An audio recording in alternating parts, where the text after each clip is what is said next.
আসানসোলের বারাবণী থানার ইটাপাড়া মোড়ে সোমবার চরম উত্তেজনার সৃষ্টি হয়। ইটাপাড়া কয়লা খনিতে বিভিন্ন দাবিকে কেন্দ্র করে আমডিয়া থেকে বিজেপি মিছিল শুরু করলে তার প্রতিবাদে তৃণমূল কংগ্রেসও পাল্টা মিছিল বের করে। দুপক্ষের মিছিল ইটাপাড়া মোড়ে মুখোমুখি হয়ে পড়লে উত্তেজনা ছড়িয়ে পড়ে। বিজেপির জেলা সভাপতি দেবতনু ভট্টাচার্য অভিযোগ করেন, তৃণমূলের বাধার কারণে তারা ডেপুটেশন জমা দিতে পারেননি।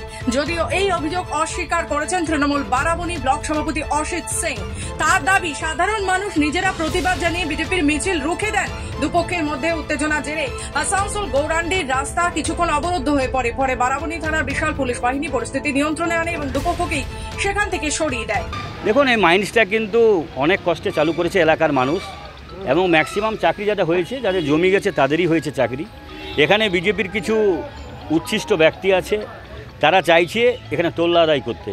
এখানে সাধারণ মানুষ প্রতিরোধ গড়ে তোলে, এবং যখন দুপক্ষই মুখোমুখি হয়ে যায়, সাধারণ মানুষ এবং বিজেপির পুরো নেতৃত্ব তুলে এসেছিল এখানে যে মাইন্সটা কীভাবে বন্ধ করা যায়। আমাকে প্রশাসন বারবার ফোন করার পরে আমি এসে গ্রামের ছেলেগুলোকে বুঝিয়ে সুঝিয়ে আমরা সাইড করি, যাতে একটা এত বড় মাইন্স চলছে যেখানে প্রায় আমাদের 500-700 লোকাল ছেলে কাজ করছে, প্রচুর ট্রান্সপোর্টিং চলছে, সেখানে ব্যাঘাত সৃষ্টি করে কোনো মানুষকে বঞ্চিত করা হচ্ছে, ব্যাঘাত সৃষ্টি করে, এবং যাতে রুজি রোজগার বন্ধ করা যায়। কেন বারাবণীতে সিপিএম আমল আপনারা দেখেছেন, সমস্ত মাইন্স বন্ধ হয়ে গেছিলো।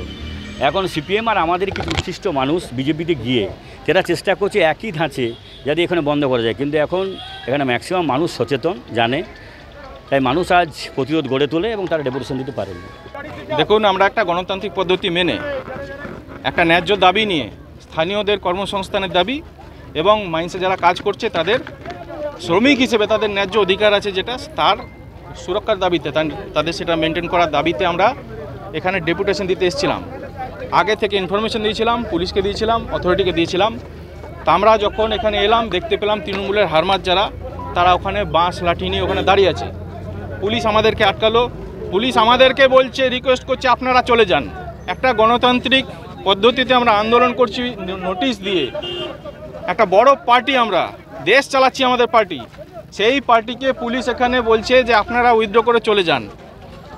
তৃণমূলের দুষ্কৃতীদের সামনে গিয়ে মাথা নিচু করে কথা বলছে, মিনমিন করে কথা বলছে। পুলিশের ক্ষমতা নেই দুষ্কৃতীদের সামনে মাথা তুলে কথা বলার। আসানসোল থেকে রাহুল পাসওয়ানের রিপোর্ট, খবর বাংলা।